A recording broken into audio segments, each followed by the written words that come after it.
یہ کہانی ایک گروپ کے 5 دوستوں کی ہے جو ایک طویل تعطیلات کے لیے پہاڑوں کے علاقے میں سفر پر روانہ ہوئے تھے۔ سب کچھ بہترین چل رہا تھا، مگر ایک رات ان کی تقدیر کچھ عجیب ہو گئی۔ رات کا وقت تھا اور دوست ایک جنگل کے قریب کیمپ کر رہے تھے۔ اس دن کا آغاز بہت خوشگوار تھا۔ درختوں کے بیچ میں تیز ہوا چل رہی تھی اور سورج آہستہ آہستہ غروب ہو رہا تھا۔ سب دوست آگ کے گرد بیٹھ کر باتیں کر رہے تھے اور ہنسی مذاق کر رہے تھے۔ اچانک ہوا کا رخ بدل گیا اور ایک انوکھی خاموشی چھا گئی۔ کیا تم نے وہ آواز سنی؟ فہد نے سرگوشی کی، اس کی آنکھوں میں بے چینی تھی۔ کون سی آواز؟ رانا نے پوچھا۔ سب دوستوں نے ایک دوسرے کو دیکھا، لیکن کچھ بھی سمجھ نہ آیا۔ پھر اچانک انہیں ایک دھندلا سا سایہ دکھائی دیا جو درختوں کے بیچ حرکت کر رہا تھا۔ یہ کیا تھا؟ عائشہ خوف سے کانپ رہی تھی۔ صرف کوئی جانور ہوگا، علی نے کہا، لیکن اس کی آواز میں بھی خوف تھا۔ اس رات کی چاندنی بہت کمزور تھی اور درختوں کے سائے بہت زیادہ ڈراؤنے لگے۔ دوستوں نے سوچا کہ وہ بہتر ہے کہ جلدی سو جائیں، لیکن پھر بھی دلوں میں ایک انجانی سی بے چینی تھی۔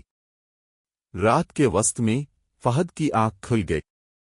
باہر کا منظر بہت عجیب تھا۔ جنگل کی گہری خاموشی میں ایک ہلکی سی آہٹ سنائی دے رہی تھی، جیسے کوئی ان کے قریب آ رہا ہو۔ فہد نے چپکے سے اپنی ٹارچ اٹھائی اور باہر جھانکا، مگر کچھ دکھائی نہ دیا۔ اچانک وہ آواز پھر سنائی دی۔ یہ آواز کسی انسان کی نہیں تھی، بلکہ جیسے کوئی وحشی مخلوق ان کے قریب آ رہی ہو۔ سب جاگ جاؤ، فہد نے خوف کے عالم میں پکارا۔ سب دوست جلدی سے جاگ گئے اور باہر کی طرف دیکھا۔ ان کی آنکھوں کے سامنے ایک عجیب و غریب شکل کا سایہ تھا جو آہستہ آہستہ ان کے خیمے کی طرف بڑھ رہا تھا۔ یہ کیا ہے؟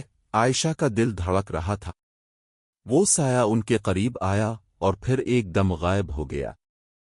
کچھ لمحے بعد دوستوں نے اپنے ارد گرد کے علاقے کو اچھی طرح دیکھا، مگر کچھ نہیں تھا۔ پھر رات کے اندھیرے میں ایک اور آواز آئی۔ یہ آواز اب بہت قریب تھی، جیسے کوئی ان کے کانوں کے پاس سرگوشی کر رہا ہو۔ یہ ہم سب کو مار ڈالے گا، یہ آواز گہری اور کرخت تھی۔ پھر ایک دم سب کچھ خاموش ہو گیا۔ کوئی آواز نہ آئی، کوئی حرکت نہ ہوئی۔ دوستوں نے فیصلہ کیا کہ وہ فوراً وہاں سے نکل کر واپس شہر کی طرف روانہ ہوں گے، لیکن جیسے ہی وہ اپنی چیزیں سمیٹنے لگے، ایک خون آلود ہاتھ ان کے سامنے آ گیا۔ وہ ہاتھ ایک درخت کے نیچے سے نمودار ہوا، اور جب وہ سب اسے دیکھتے رہے، وہ ہاتھ آہستہ آہستہ بلند ہوا اور ایک وحشت ناک آواز نکالی۔ میرے پیچھے آؤ، تمہیں نہیں بچنا۔ سب دوست خوف کے مارے کانپنے لگے۔ ان کی جان نکلتی جا رہی تھی، مگر کسی نے ہمت نہ ہاری۔ وہ جتنی تیزی سے ہو سکا اس درخت کی طرف دوڑ پڑے۔